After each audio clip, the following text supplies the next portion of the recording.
Okay, so today we're going to be looking at the Mabinogi Eternity section on the Korean website. And today we're going to be looking at for silky Militian hair. So, hello, this is Developer K. I would like to talk about the process of applying physics-based animation to bring life to the hair of Militians. In the beginning, there was a skeleton, so this is a skeleton of a Militian. The screenshot above is of the skeleton omitted for illustration purposes. In the actual game, more skeletons are used for various movements. Traditional animation techniques for creating character movement include: there's a basic skeleton for the character, and the key animation which moves the skeleton in XYZ direction and adds a key to each frame is common. For example, let's consider the motion called walking. Since the legs must move back and forth, the thigh, calf, foot, and toe bones must be moved each frame to set the height, left foot, right foot, respectively. Of course, let's move the arms naturally too. Let's set the height by moving the upper arm, forearm, and hand skeletons each frame. For natural movement, the body also needs to be in rhythm. So pelvis, spine, neck, etc. Walking was used as an example, but in Mabinogi, all character movements are performed in the same manner as above. It is a key animation method that holds the key by moving the position of the skeleton for each frame. The motions of various skills, the motions of actions, etc., all movements. When the above skeleton moves, the attached modeling should also move along with it, right? The work done to achieve this is called rigging and skinning. Connect each vortex of modeling to the skeleton rigging and set the skeleton by giving weights that will be affected by its movement skinning. This allows the attached modeling skin to stretch or shrink when the skeleton moves. Since the basic skeleton of the character is shared, even if the modeling is changed, if the skinning is done properly, the animation operates normally. So, hair animation. Let's take an example of a ponytail. It is said that animation must be added to the ponytail hair with all key animation data created based on the basic skeleton described above. First, we need to add a skeleton for the ponytail for movement to the basic skeleton. So here you can see the picture for an example. Now all you have to do is add a key for the movement of the additional skeleton for the ponytail to the animations you previously created for character movement. In all character animations 13,586, the key of the skeleton added for the ponytail must be adjusted step by step. So here's all the steps. As the hair bones continue to be added to the base bone, rigging and skinning problems also arise. So, separation of the hair skeleton. Before something like the above becomes difficult just by imagining it, let's separate the hair skeleton from the basic skeleton. Leave the existing basic skeleton and animation data as is and create a separate skeleton for the hair. Let's use the ponytail as an example again.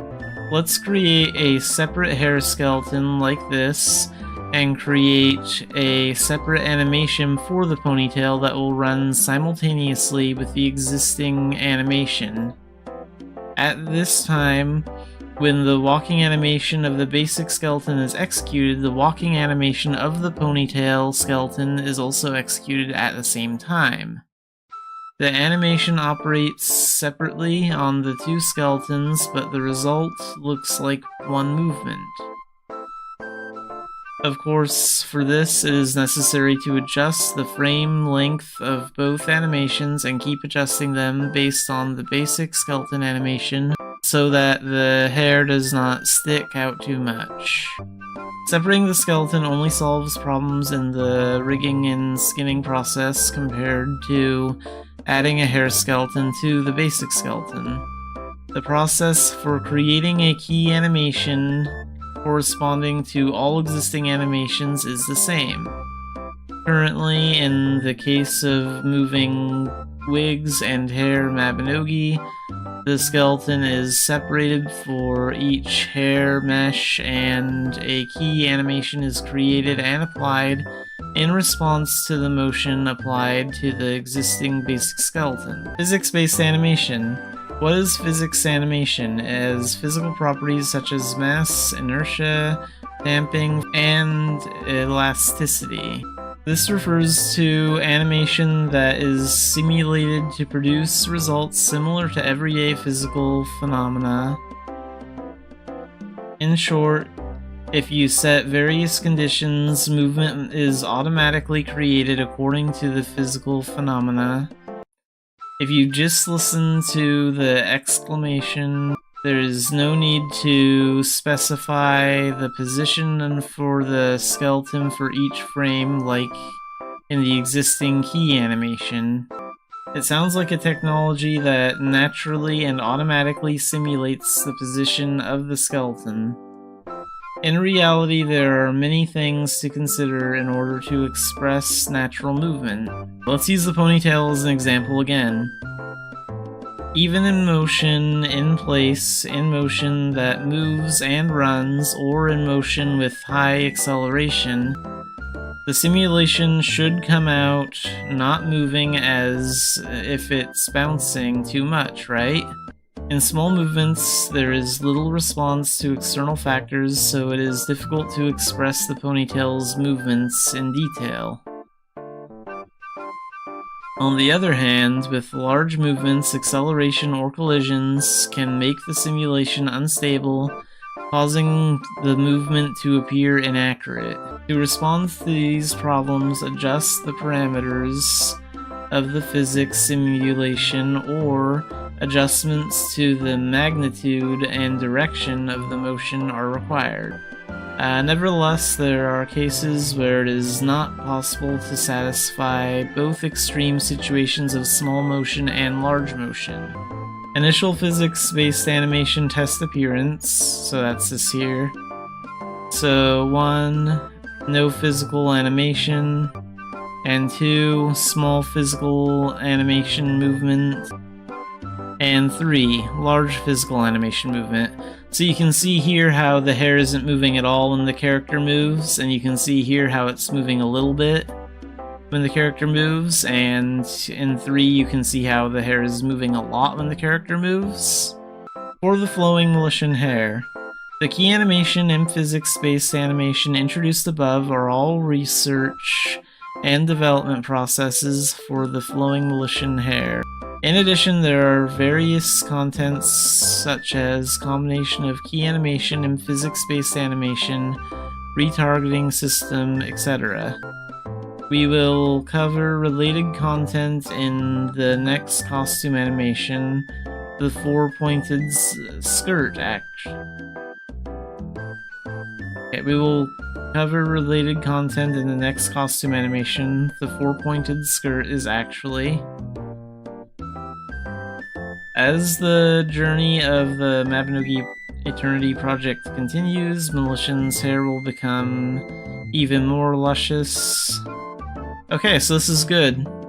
So they are working on hair movement in this part of the update. Okay, so we'll be looking at another part of the Mabinogi Eternity section on the Korean website. So the 4-point skirt is actually So we develop with Unreal Engine, so of course the skirt will naturally flow, right? This time we will focus on expressing natural movement in costume animation, especially skirt-shaped costumes. Let me introduce you to the animation-related R&D process. Let's briefly recall the key animation and rigging and skinning introduced in the hair animation section. Key animation holds the key by moving the position of the skeleton for each frame. Rigging and skinning connect each vertex of the modeling to the skeleton rigging and give the skeleton a weight to be affected by its movement. Skinning. 4-point skirt, not bulletproof. Taking the popo skirt as an example, the skirt hem of the popo skirt is rigged and skinned to the leg bones, so when the legs move due to the key animation, the attached skirt moves together. So what should I do to make the skirt part of the 4-point skirt move separately? You just need to create an additional skeleton to move the skirt and set a separate key animation. Volitions who have seen the hair animation process will have already noticed, but there is a problem.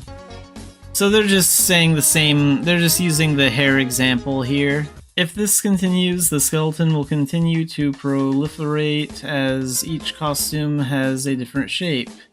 However, this is a problem I have already experienced once with hair animation. Just apply the same solution as hair animation. So, cloth simulation. It is a type of physics-based animation that was previously introduced in hair animation. It refers to a technology that imitates the motion of flexible materials such as clothing or fabric. What makes hair animation different from physically based animation is that cloth simulation movements do not require a skeleton. Of course, since physical calculations are performed at the vertex level instead, it is bound to be heavy in terms of performance. What if we combined Mabinogi with cloth simulation, which is excellent for expressing the smooth movement of fabric? I started applying the cloth simulation by imagining the possum skirt I was wearing swaying in the air every time I walked. The problem is form. A problem occurred during testing with various types of skirts: short skirt, long skirt, wide skirt, narrow skirt. By rigging and skinning, there are no parts that can be stretched beyond the original form of the modeling. As physics calculations were performed at the vertex level, side effects occurred, such as legs going through the skirt or the bottom of the skirt being rolled up. Of course, there is room for improvement by setting additional physical properties and increasing the amount of computation. It was difficult to expect natural movement in long and narrow skirts. If you attach a skeleton as before, rig it, skin it, and then use the key animation to move it, the mesh will stretch beyond its existing shape.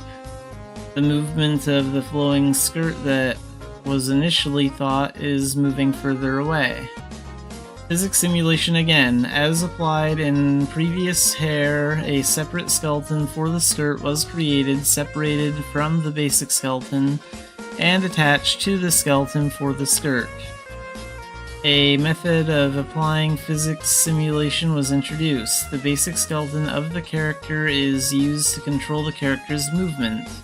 This skeleton determines the overall movement of the character and handles the basic animations such as walking, running, jumping, etc.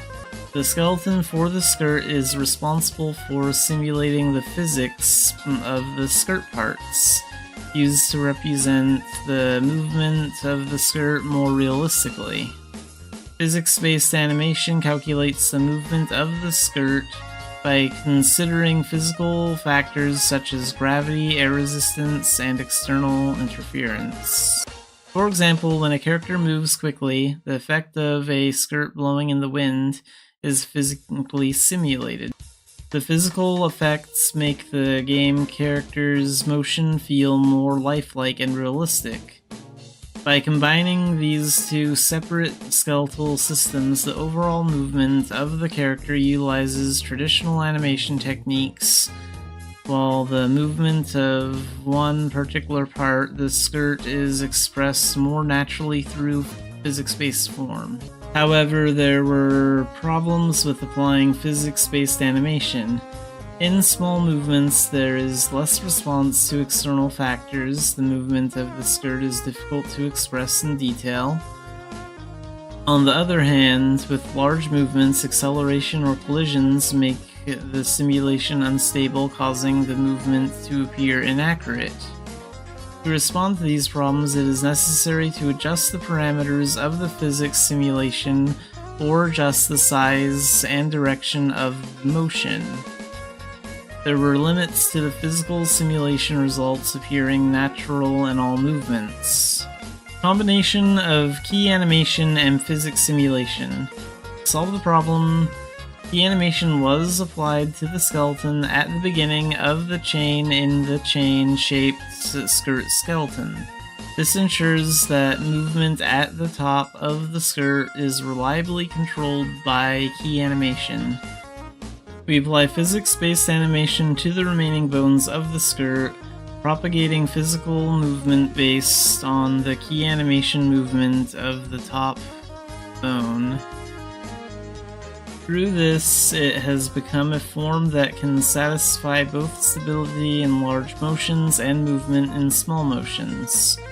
The problem is that you need to separate the skeletons for all skirt-shaped meshes and set key animations for each skeleton for each mesh. To solve this, we used Unreal's retargeting function. Utilize retargeting system. To increase efficiency, add a skirt bone to the basic torso skeleton. Using this, we used Unreal's retargeting system in the process of applying key animation to the top bone of the skirt. Add the skirt's armature to the main torso armature. This integrates the skirt and bodice bones into one frame. Apply key animation to the skirt bone added to the basic torso bone. The animation will control the movement of the top part of the skirt. Using Unreal's retargeting system, skirts of various shapes, long skirts, short skirts, skirts with one side long, skirts with different waistlines, starting points, allows you to correspond to the movements of the basic torso skeleton. Through this, the movement of the upper part of the skirt is moved by the key animation of the skirt bone of the basic torso skeleton, and the remaining parts are moved by the animation key of the skirt bone of the basic body skeleton.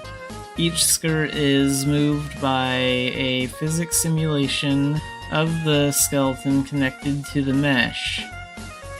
Using a retargeting system, we efficiently integrate the structure of the existing torso skeleton and the newly added skirt bone.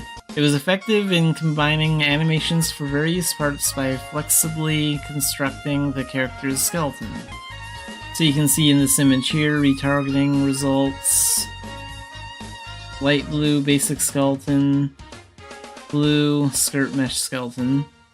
Okay, so yeah, the light blue here is like the basic skeleton, and then the dark blue here, the normal blue, is the skirt mesh skeleton.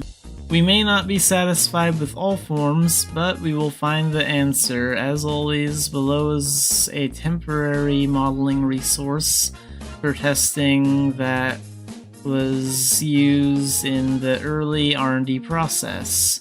Key animation, torso skeleton plus upper skirt skeleton, physical animation, skirt lower skeleton combination result. So here you can see those images. The 4-point skirt was actually a skirt that moved in the air. All of the content introduced above was a process to express the natural movement of the 4-point skirt. Although cloth animation has not been applied to cloth skirts, research is underway to apply it to cloaks and certain types of mesh.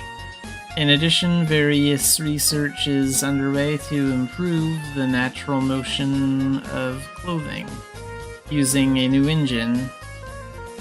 Okay, so we'll be looking at another part of the Mabinogi Eternity post on the Korean site. So, art technician, character creation. As with most game development projects, the Mabinogi Eternity project was especially in dire need of professional technicians in each field. How are existing art resources rendered within the engine?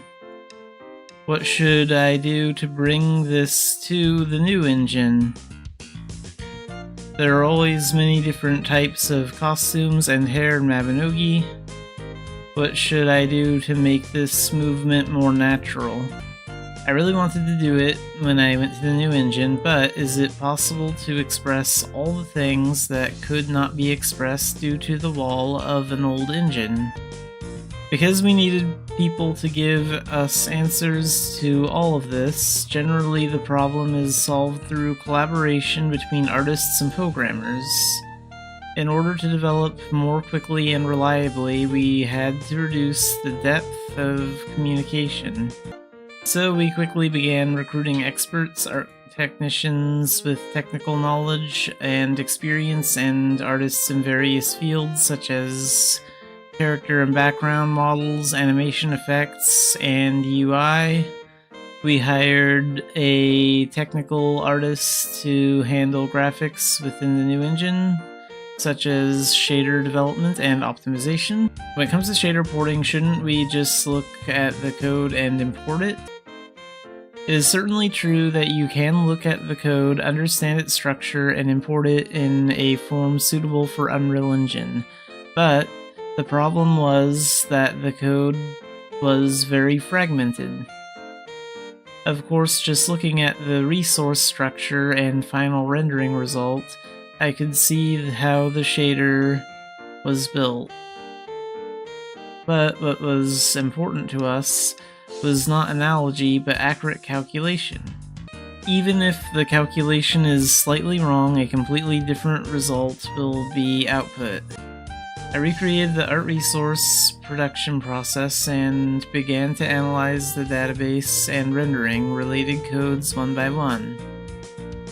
I was able to piece together all the meaningful information one by one. As a result, and we have this video here, so this is the result.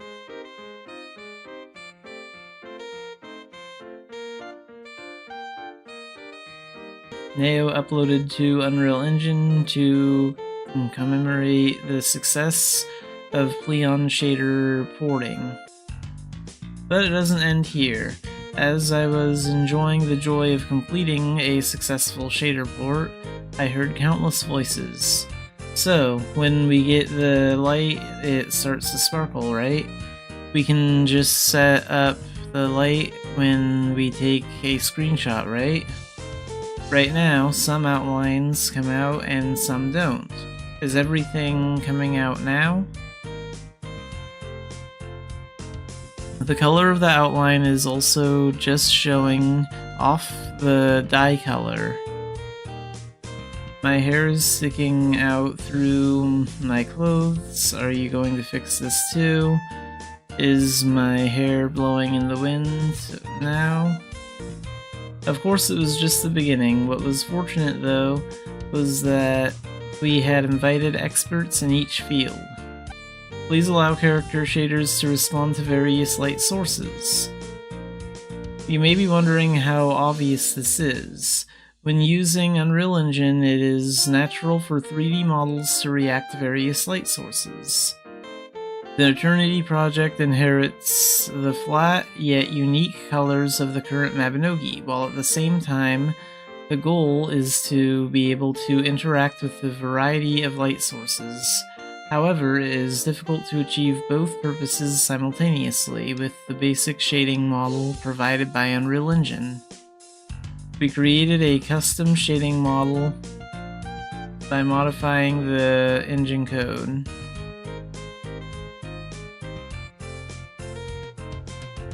By removing the fine surface bidirectional distribution function and modifying it to adjust the amount and color of light hitting the surface, a cartoon-like expression is possible. It was tuned to be affected by various fixed and dynamic light sources and provided to character shader creators. Simply put, if you only use the basic shading model provided by Unreal, you can lose Mabinogi's unique style with truly realistic light expressions. Unable to react to different light sources or only see the results of one or the other. There are many different solutions to this, but we chose to create a shading model unique to Mabinogi. And here you can see the default lit and the unlit.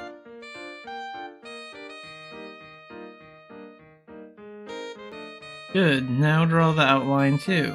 Because the outline can give a completely different impression depending on its presence or absence, it is an element that can visually separate the background and the character. This is an element that would be disappointing if it were left out in a cartoon-style shader. As such, research is being conducted in a variety of ways. In the case of Mabinogi, a very thin outline is used. Due to engine limitations, it may be missing in areas where application is difficult due to translucent objects or some compatibility issues. There are many side effects, so all of these had to be resolved in the new engine. There are several ways to handle outlines. We tried many different things to find a method that suited Mabinogi's needs. In order to create a sensuous outline in a Mabinogi style while reducing man-hours costs, we chose the scene depth processing method, rather than simply transplanting the existing feeling, so that the color of the clothes shines through, so that the lines remain constant even when the distance increases, so that the lines disappear as the distance increases. To draw or not draw certain parts, to draw lines in translucent materials, etc., we encountered and dealt with a variety of issues. I was proud of the process of mixing and applying non-open technologies and working with character artists. As an 8-year Militian who is still working hard at Mabinogi, I was really happy to hear the news about the engine replacement. So what about the dislocated shoulder? Are all the clothes and hair moving now? In fact, after the decision to replace Unreal Engine, shoulder dislocation was one of the most heard stories. I too was eagerly hoping for this as a Militian before becoming a developer. The programmers and animation technicians put a lot of effort into this part. In the existing Mabinogi, there were insufficient examples such as shoulder dislocation. There were many shortcomings such as polygons breaking when the character moved. At Eternity, we aimed to look as natural as possible in shoulders, hips, etc. And unlike the existing Mabinogi, many bones were added to express the detailed parts of fingers. Additionally, additional bones have been set to make customization more natural.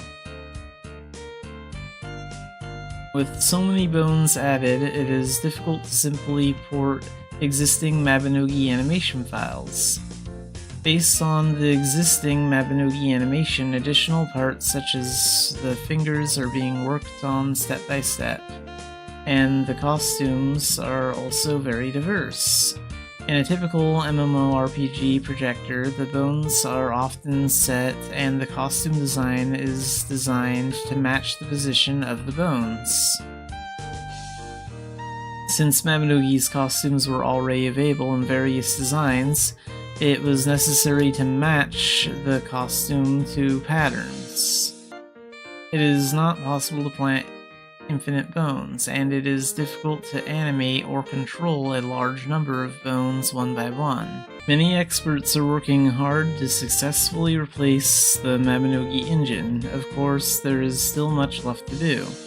A core part of the technical art issue has been dealt with, but in addition, there are countless elements that enrich Mabinogi, such as expressions of materials. We will do our best until the Mabinogi engine replacement is successful, and of course, we will continue to do so thereafter.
Alright, let's play some Mabinogi today. So, what are we gonna do today? We're gonna do event stuff. I'm not sure if I want to work on like another Halloween story thing. What do we get for doing all of them again? Mostly just the first title. I don't really care about those stat stones or the onyx.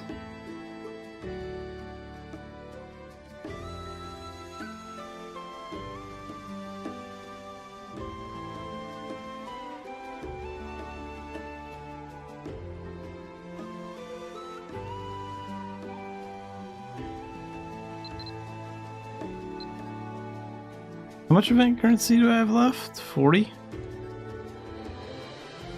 Okay, well we can get 60 for doing mini games, so we're just gonna work on those real quick.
Play a different minigame. I've done memory match every time.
Okay, one more time.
So what else do I really want from the event shop? We got the damaged skins already.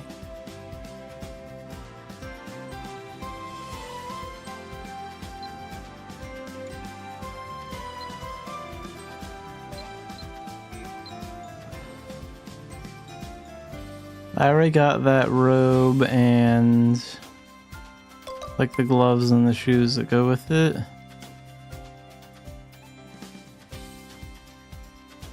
No, I think that's about it.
What's the price for that right now? Has that price range dropped?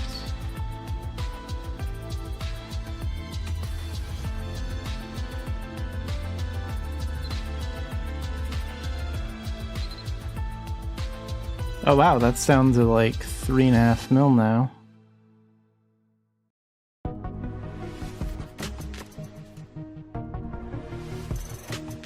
Like, yesterday when I listed it for 6 mil, it was worth like 8.5 mil, typically.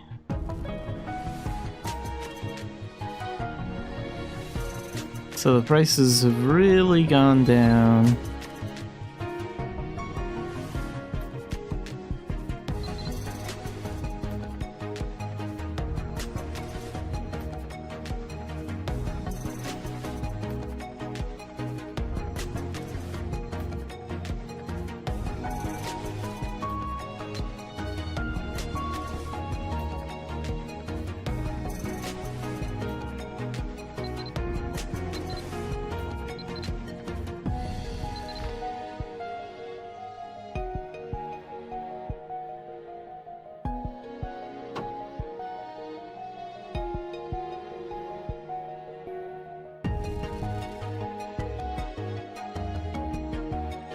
What was the price going for? Like 3 mil? 3.5 mil? I think it was 3.5 mil. Let's list this one for 2 mil 500,000. So about 1 mil cheaper than the one being listed, the cheapest one being listed. If I can make around 2 mil in profit off of each one of these outfits, they're worth buying. Because I've pretty much gotten everything I want from the event, which was mostly just the damaged skins in this robe.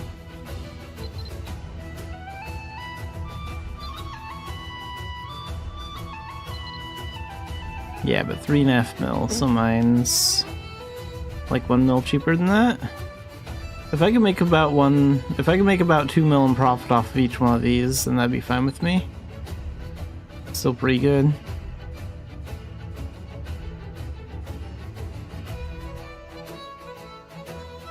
They're like 150 coins, right?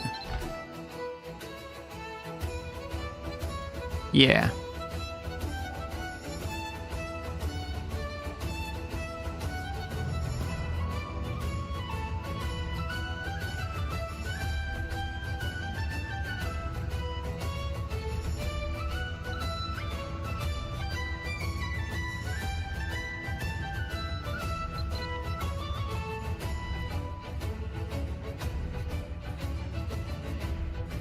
Alright, well, while we wait for things to sell, let's go do some other dailies and stuff.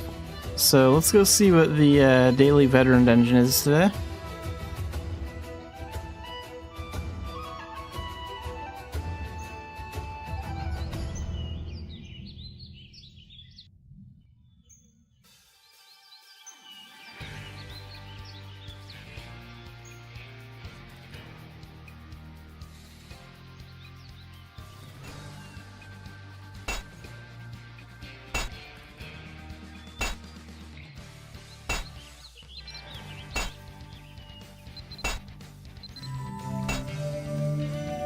CR dungeon. And actually, I haven't spent too much time on my spirit weapon.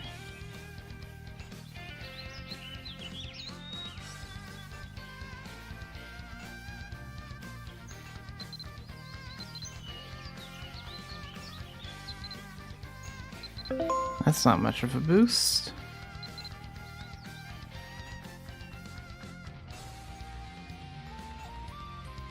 See if we can find your gems.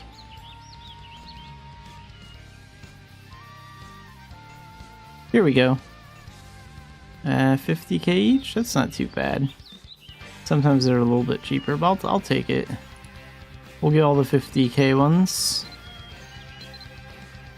It's a better investment than Stardust.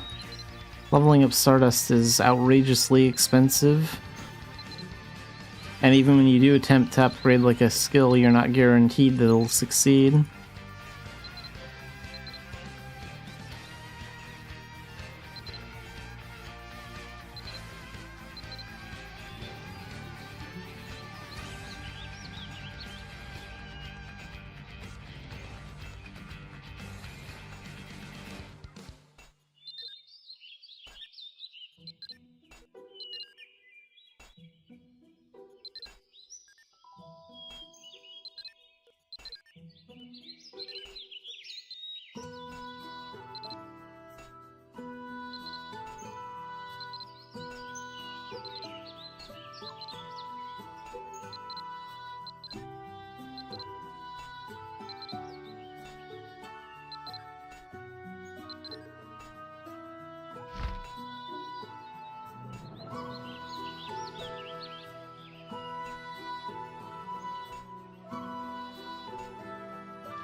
So from 11% to about 33%.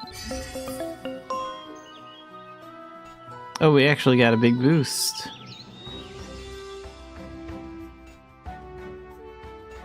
So that was way better than I thought it would be.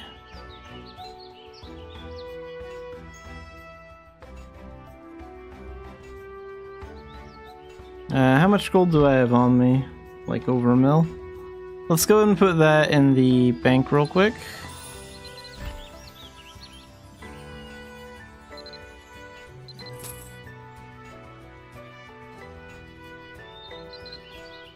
And then we're gonna go back here and buy some of those 85k gems.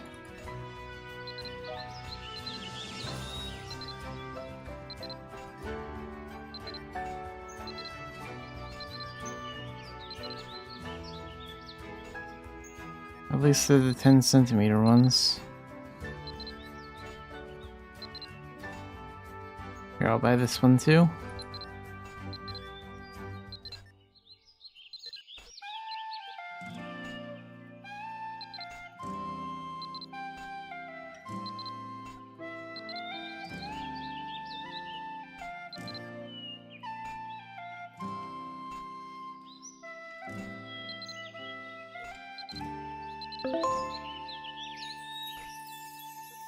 %. Wow, we're so close to level up.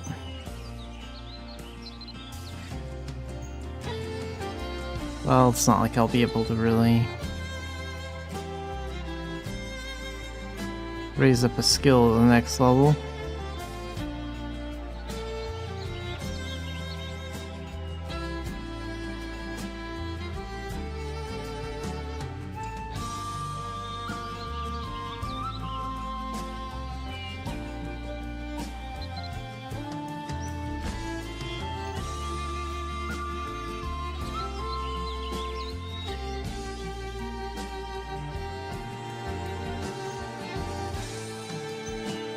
Oh right, and I have 2 damage skins I'm not using because I kept those around to make a little short about showing those off.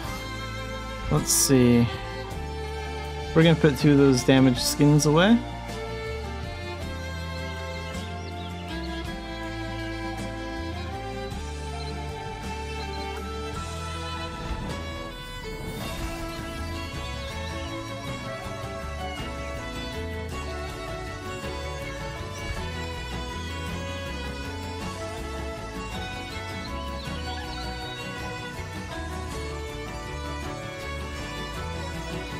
And we'll keep this one equipped for a while.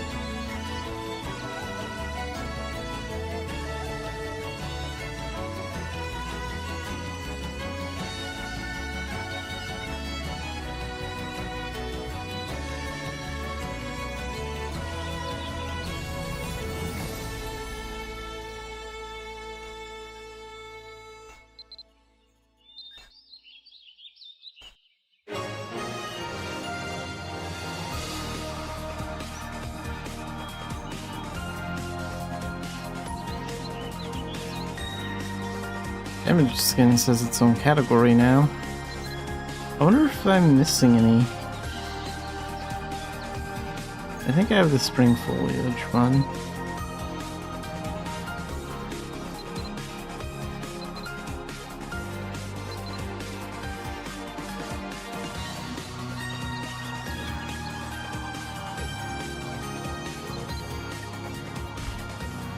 Yeah, we have all these. Just making sure I'm not missing any of them.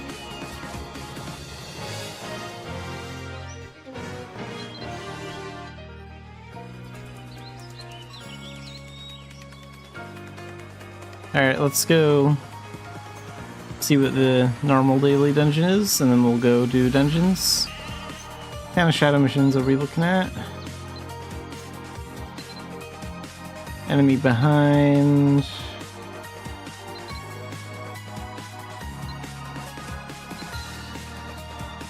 And Battle for Tailton 2.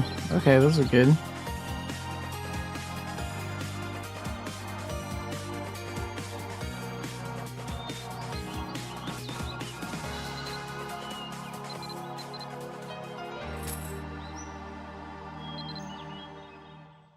Rundle Dungeon. Ooh, we're not quite level 50 yet for Explosive Vanguard.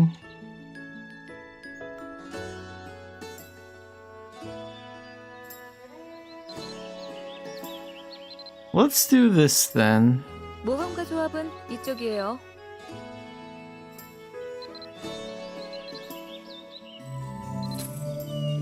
Let's go ahead and do Battle for Tailton 2 now, and then level up a bunch. And hopefully that'll push Explosive Vanguard to level 50. And then after that we'll go do the veteran run.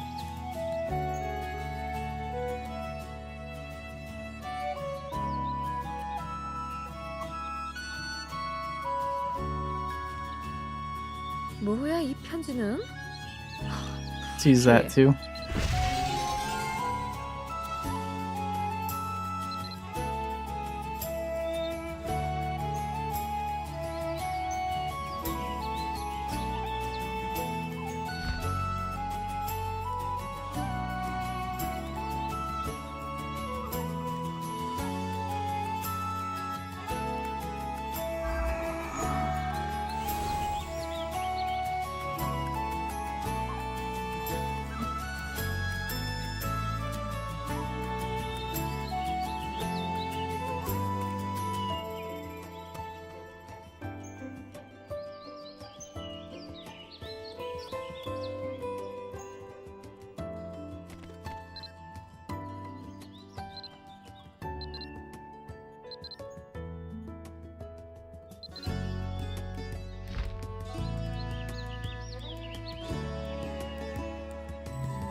And done.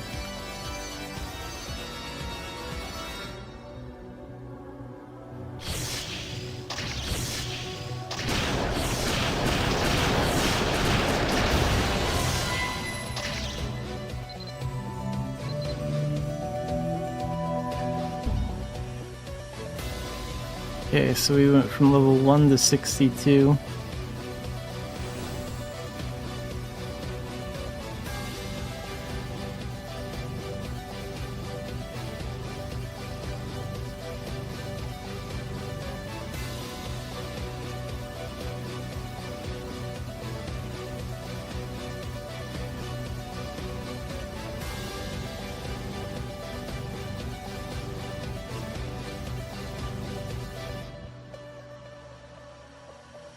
And Explosive Vanguard is finally done.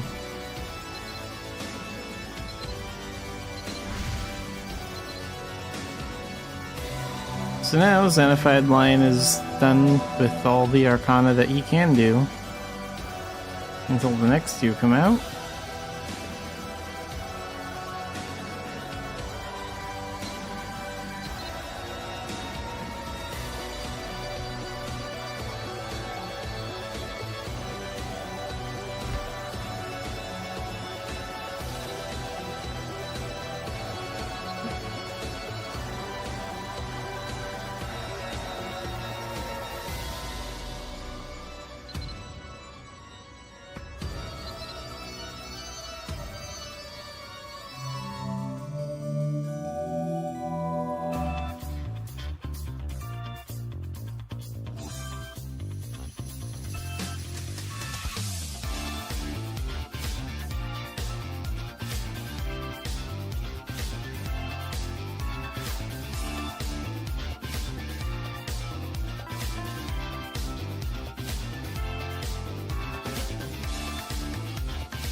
And I should probably reverse stuff. I didn't realize my scythe had such low durability.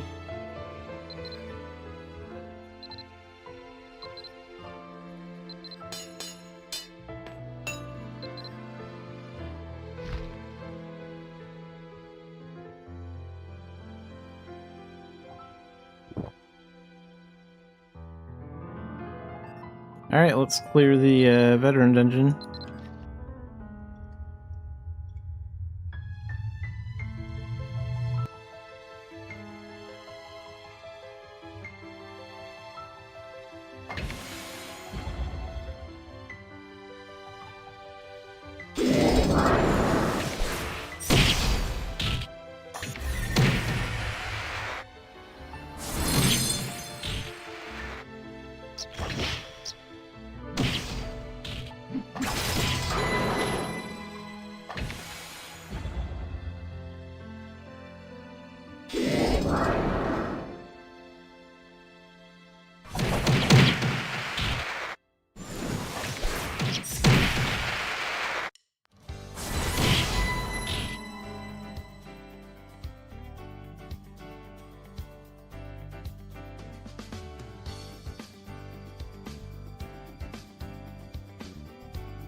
Alright, now for the boss. So, golem and a lot of skeletons.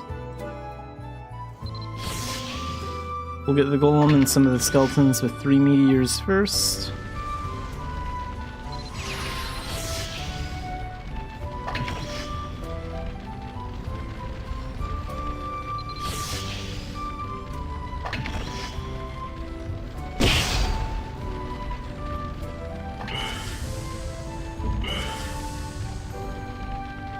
So we've already taken out about 20% of the boss's health.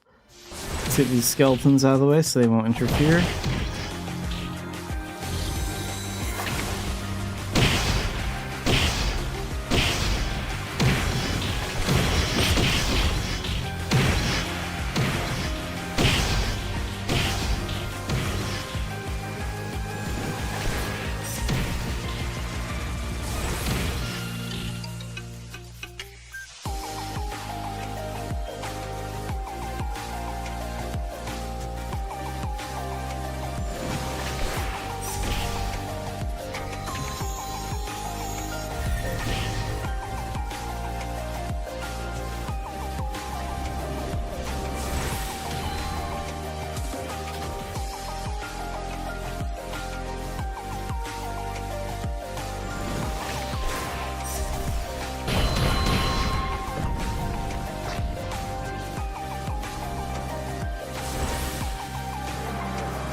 And done in 22 minutes and 34 seconds.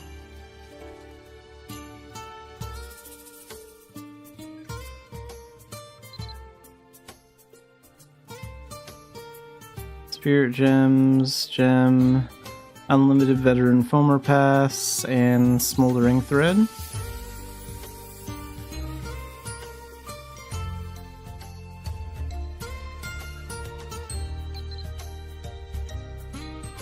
So we can run Rundle Dungeon on veteran mode then. Might as well, since we have that unlimited veteran foamer pass now.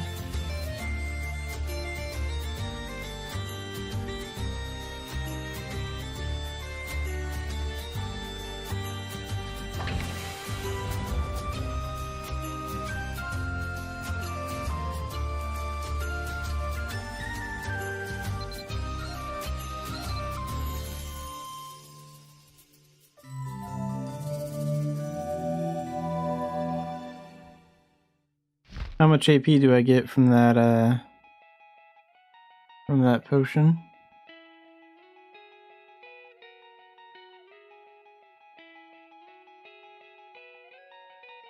100.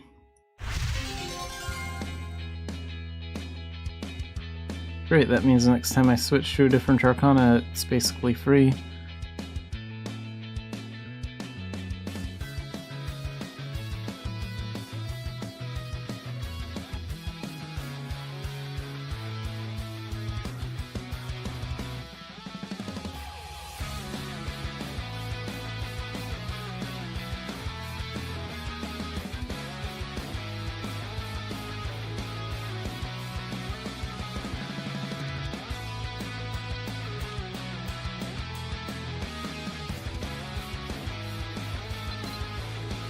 Alright, Rundle Dungeon is next. We're gonna run that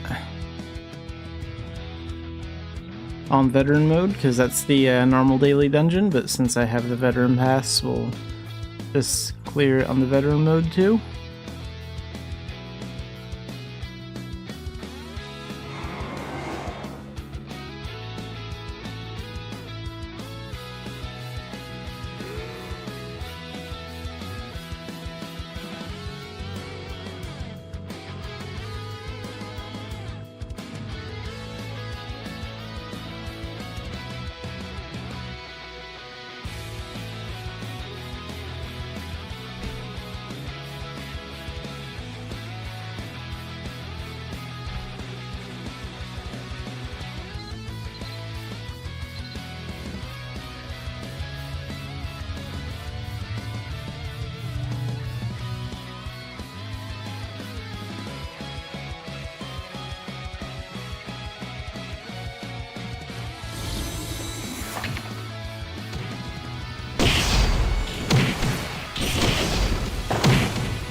Alright, time for the boss.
He actually tried.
And again.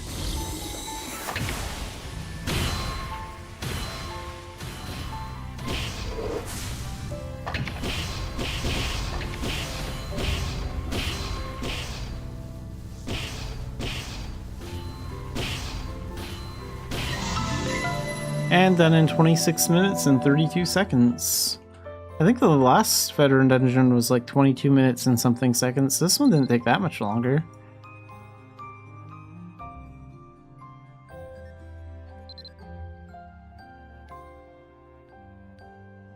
Another unlimited veteran foamer pass. A diamond and some spirit gems and some smoldering thread. Very nice.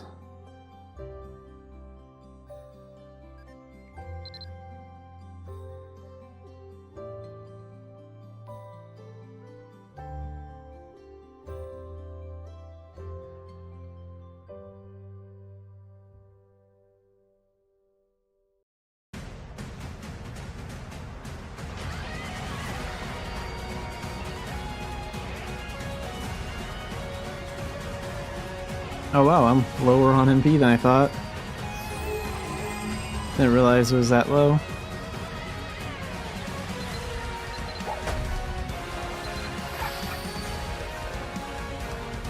And how long before I can do a rebirth anyway? Okay, so sometime this weekend.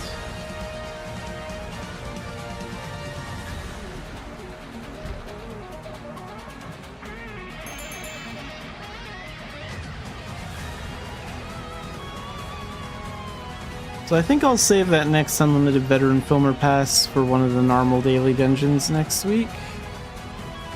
No point using it right now.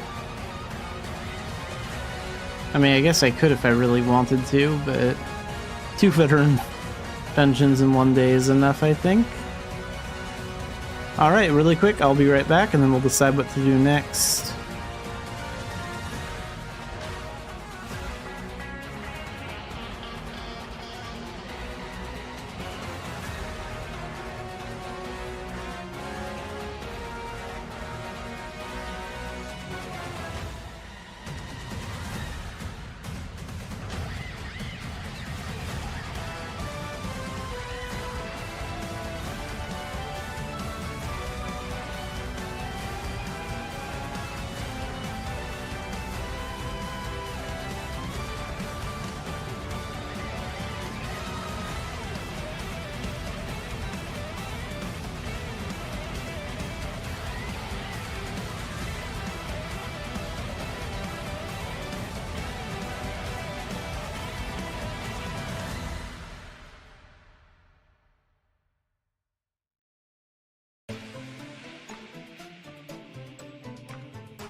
Okay, so we have the daily Hilton mission done, and the 2 dungeons.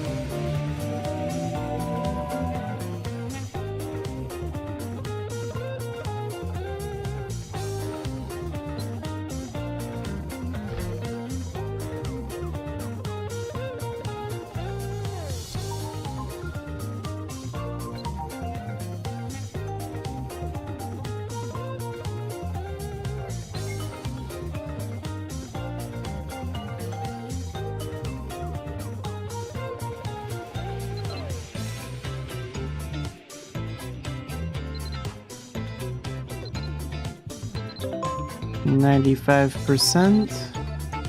I wonder if those crystals will be enough to push us to the next level. Yeah, they will. Nice. So, 81. The next spirit weapon quest should be at 85, I think. Wait a minute. I don't think I finished the last one. Now that I'm remembering right. No, we haven't. Okay. 50 ancient monsters using the Hand of Anubis, so my scythe. So if we have to do that, then let's do commerce.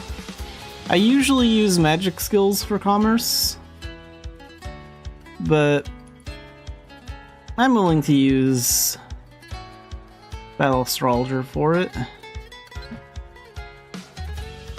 Commerce is a good way to like run across ancients because you're like moving all over the map, so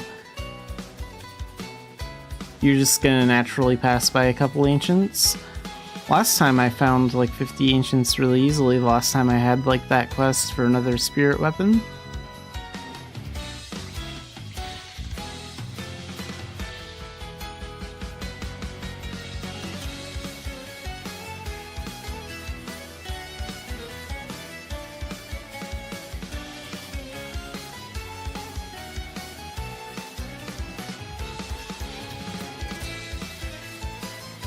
Oh, I have a stack of fine leather that I haven't sold.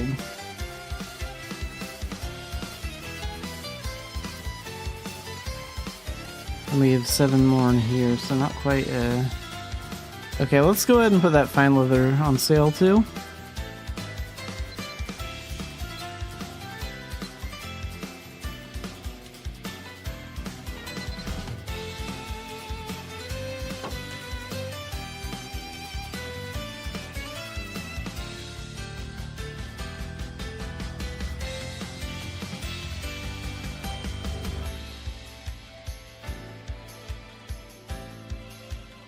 So we'll just do that. Pretty easy listing.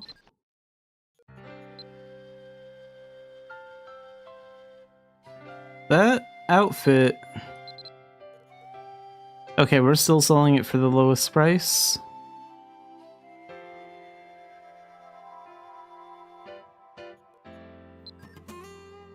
But yeah, we're gonna focus on commerce so we can get those ancients. Because if I complete that quest, then I think I get 3. Yeah, I get 3 EP. So this is the level 80 quest. The 85 quest should pay out 3 more, so that's 6. 9 for the one at 90. 12 for the one at 95. So we can get like 15 more EP in total from like all the remaining spirit quests for this weapon.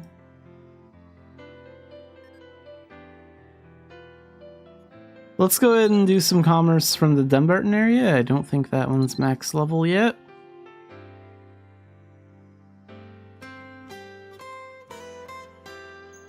And I'll also switch to the Grandmaster Merchant title.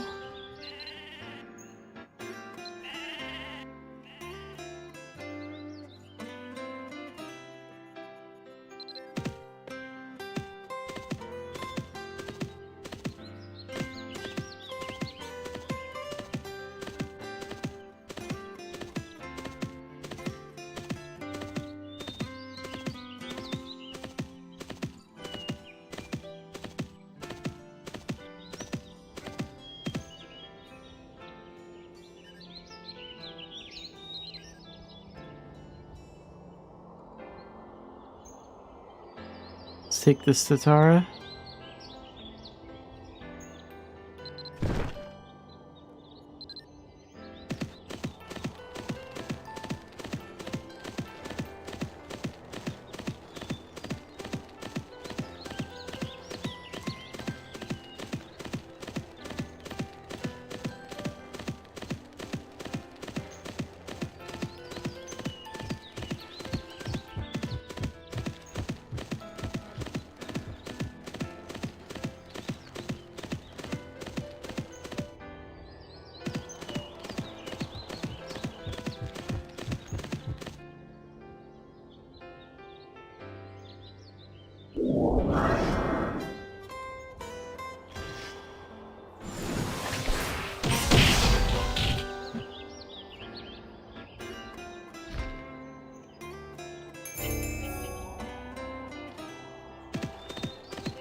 Okay, so we found a few ancients along that route.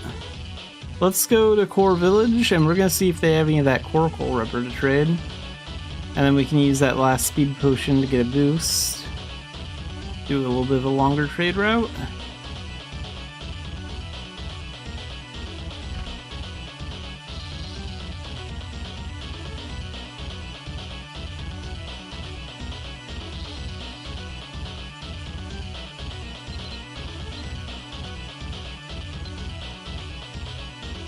Oh good, at least the fine leather sold.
Oh, they have like 18 in stock, it's not much.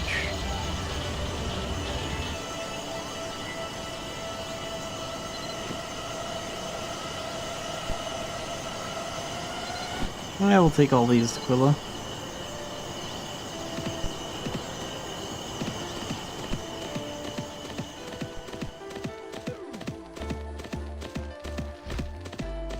And actually, since I'm not really after like bandits, I'm more just kind of going around so I can find ancients, so we'll use that warding candy, that way we don't have to deal with bandit encounters.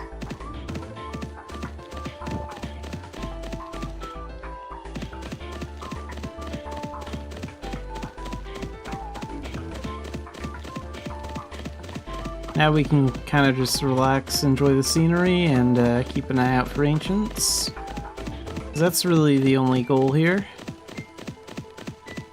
The profit from commerce is just a bonus.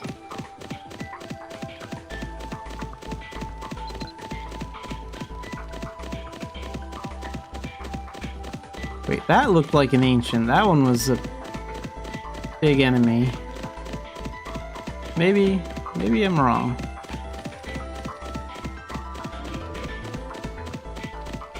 Hey, I was right. Sometimes you can just kind of like eyeball these things. Nice. A little too big to be hyenas.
Alright, we found a lot of ancients just right around Quilla, so that's great.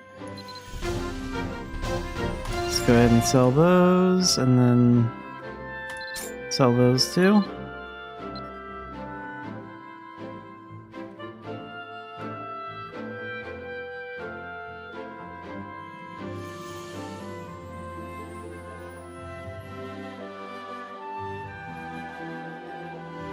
Let's try trading from, like, Tailton and go to Bangor, probably.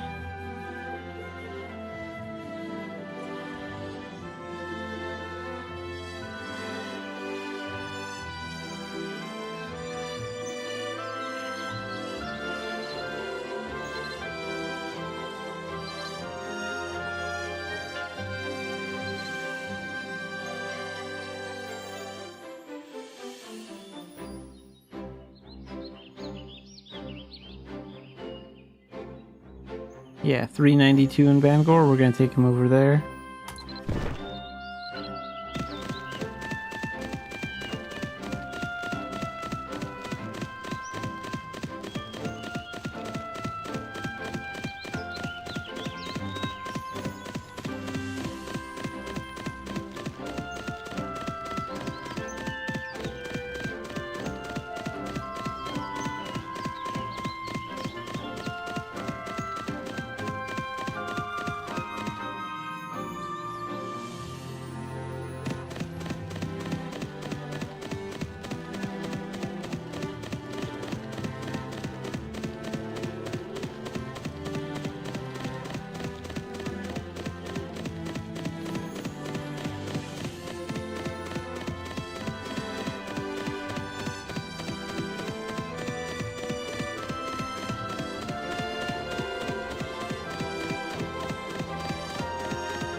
Trying to think where I should trade from next.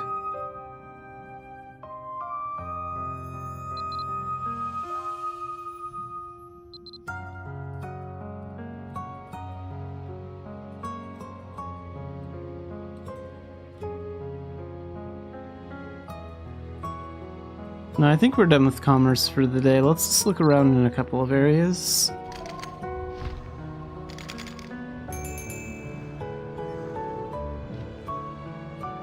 I'm just gonna check a couple of random spots.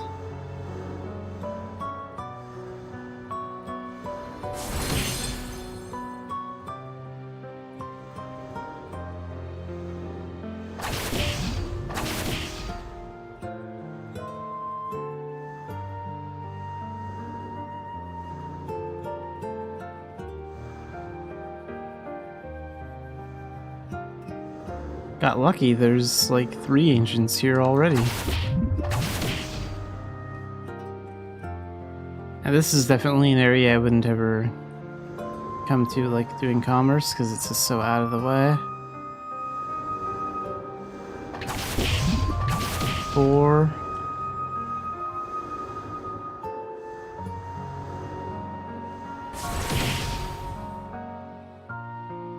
We might as well pick up the keeping cover daily here and take out 20 of these ghosts.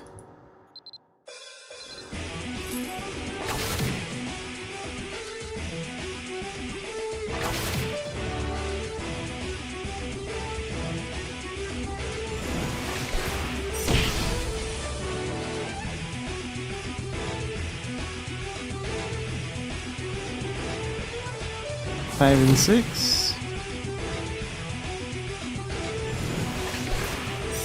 7.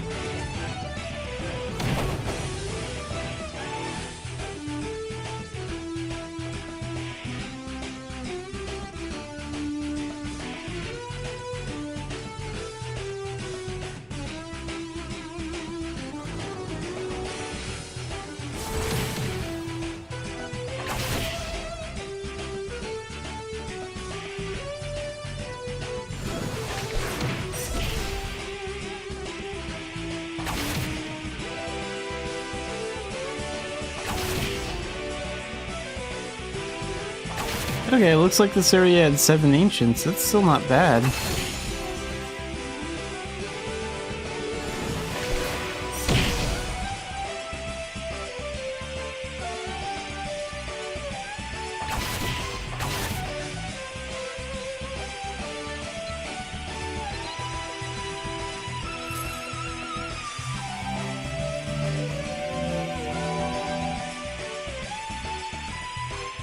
I wasn't expecting to find that many out here. I mean, I was kind of hoping for like maybe 1 or 2.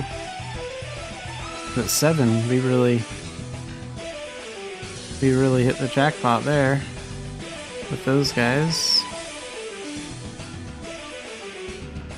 Let's see if any of these guys are ancients. That lizard looks kind of big from this distance. Yep.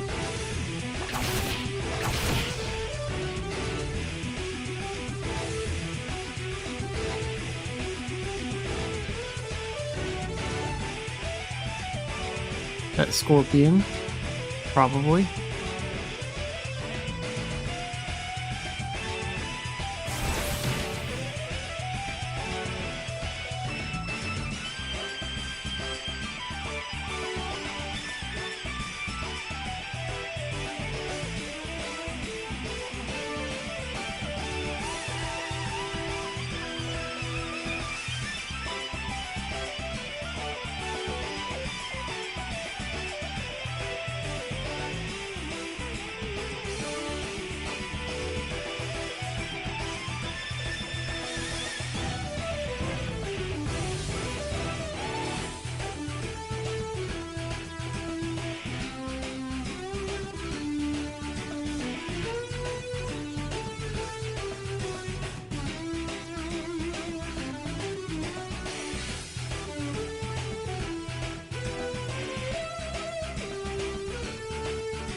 That scorpion's a maybe.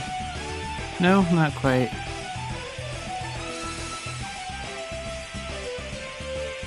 Okay, let's go check out like another area.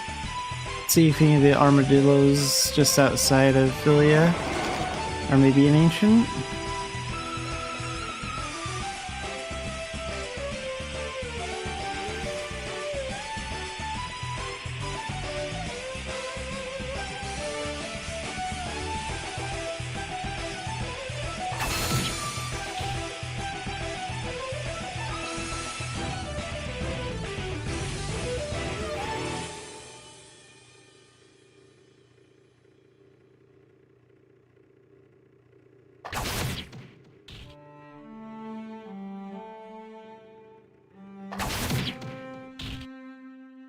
Yeah, that's 3 of them.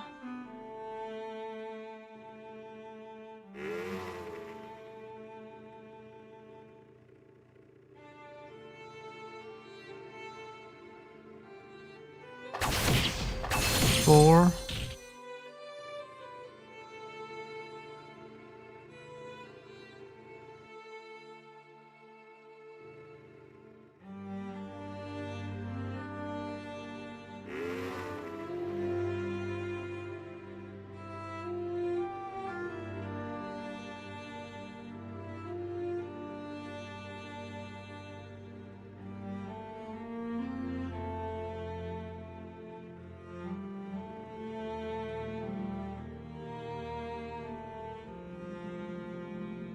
Okay, let's go out here.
Let's go over into this area where all the desert warriors are.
Let's try out the fish mark mana tunnel. There's some bears out here.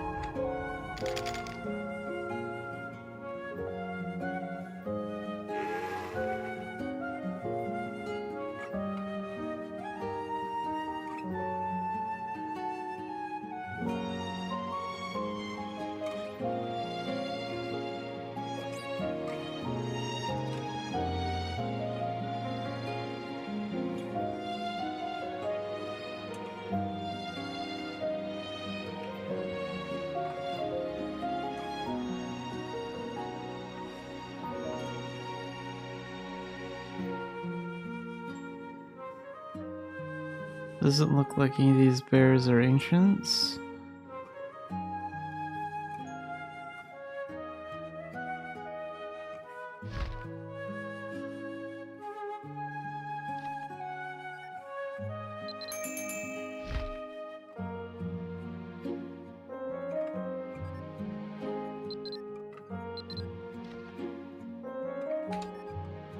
Let's go check out the Xylan Nature Reserve, Area 2.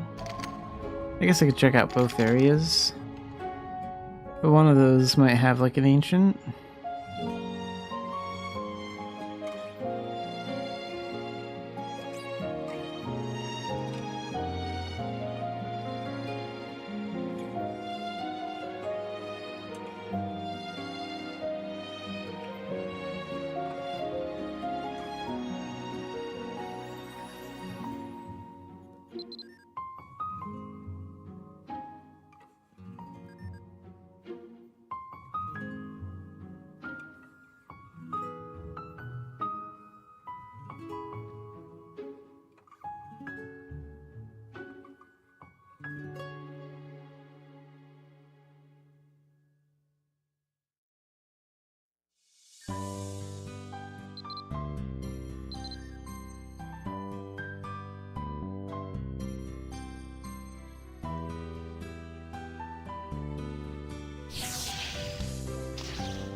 Okay, I'm not seeing a lot of ancients out here, even on a more empty channel.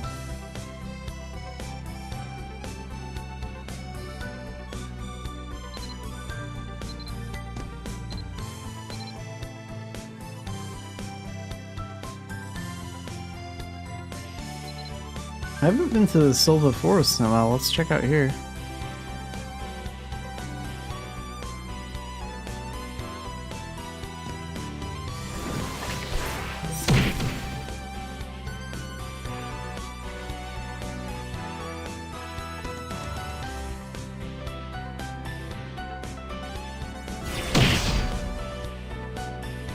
Will these guys just attack if I do nothing?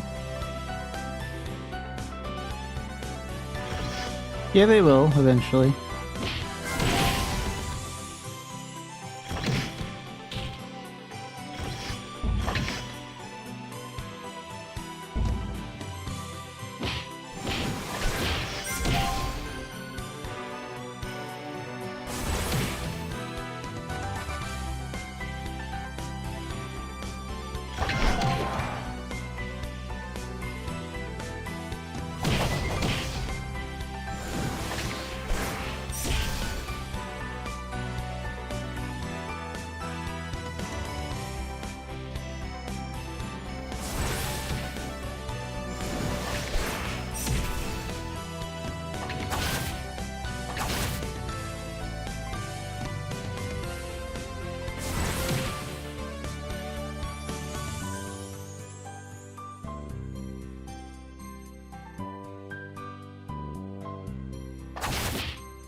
There, got the transformation at least.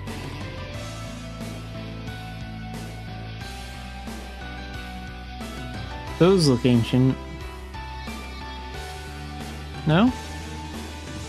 I guess the reindeer are just bigger than I remember. Oh, a tundra fox.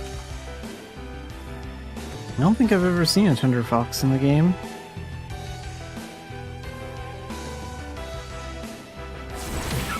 At least not up close.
Okay, where's the Yeti at?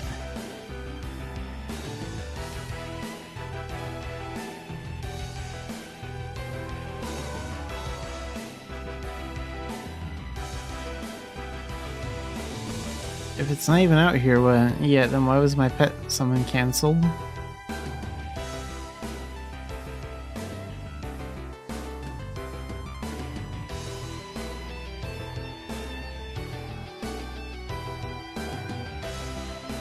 Come on, where's this Yeti?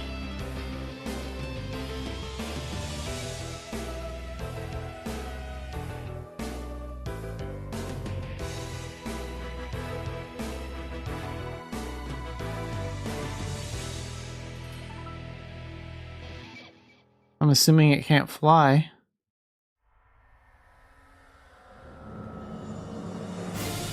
So my pet summon was cancelled because the raid boss isn't here yet? That's stupid.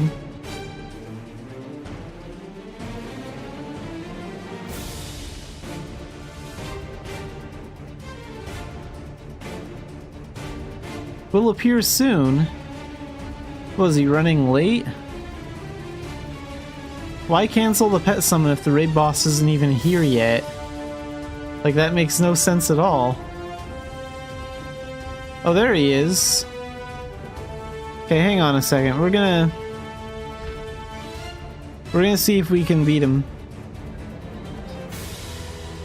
Or if he's as tough as the dragons. I'm not counting on being able to beat this boss or even do any significant damage to him, because he is a raid boss for a reason, and that's one of the reasons. But I want to see how much damage we can do to him.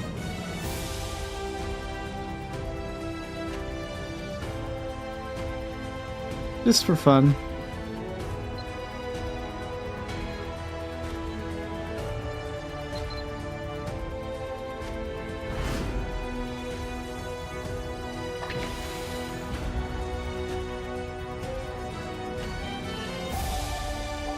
Let's get some torture first.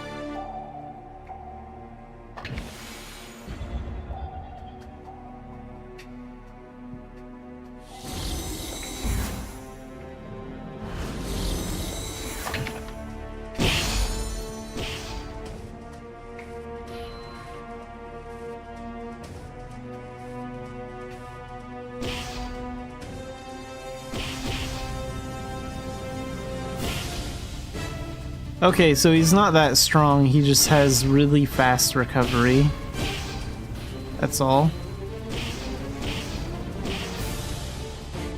Alright, well that was fun.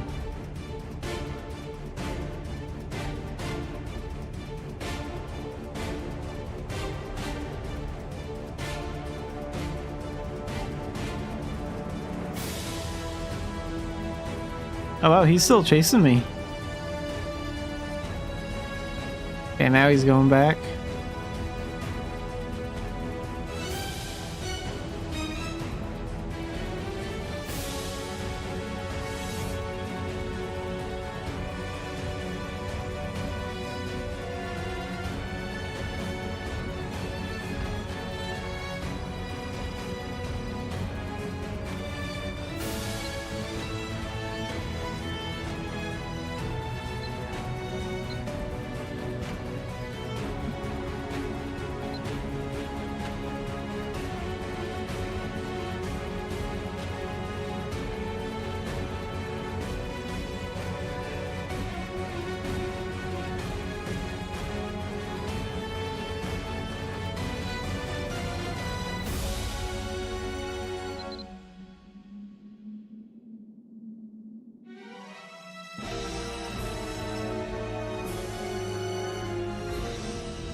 Let's see if any of the enemies in the Urba jungle here are ancients.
Alright, we actually got 50 ancients. That's great.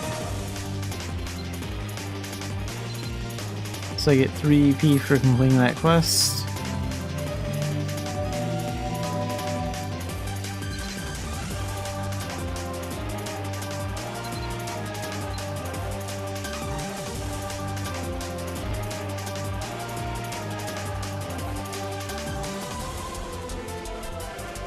And we'll get the next quest at 85. So let's see here.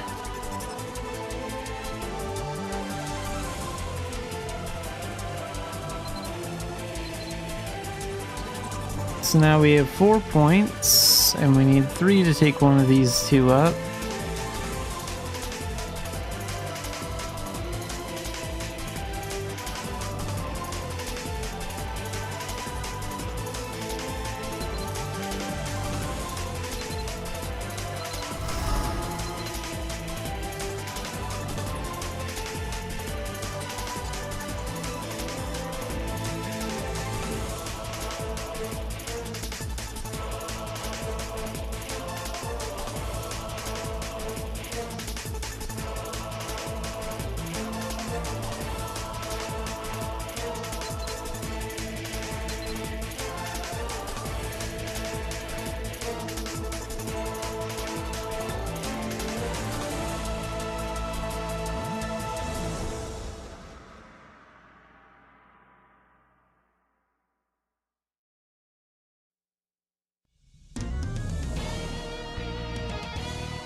Let me check on the price on that robe again. At this point it might be more effective to sell it in a personal shop.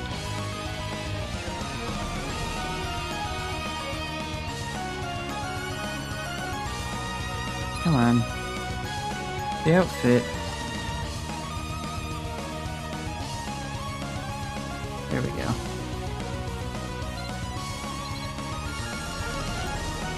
Okay, mine's still the lowest price.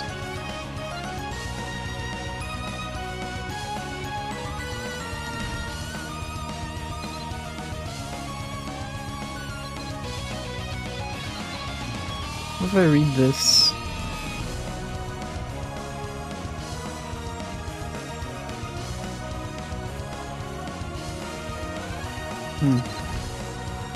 Okay, let's just use it to get back to the library for tomorrow.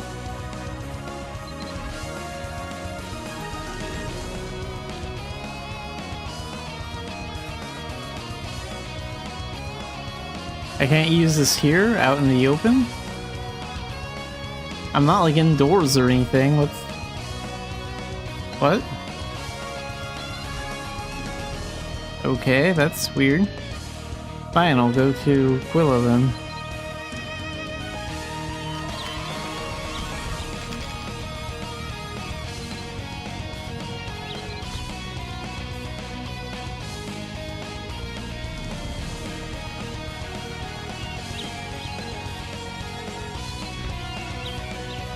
Weird.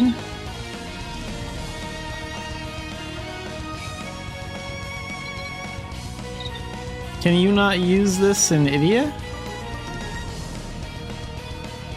That's very unusual.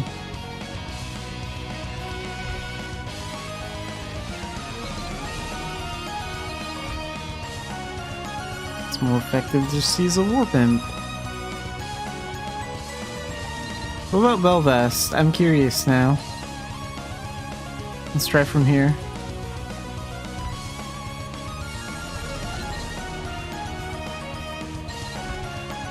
Okay, I guess it works anywhere in Belvast and Ulad, but you can't use that book to get to the Library of Secrets from Idia.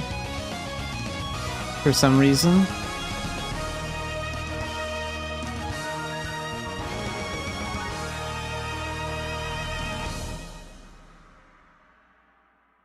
Alright, well I think we'll wrap things up right around here for today, and we will be playing Mabinogi next week.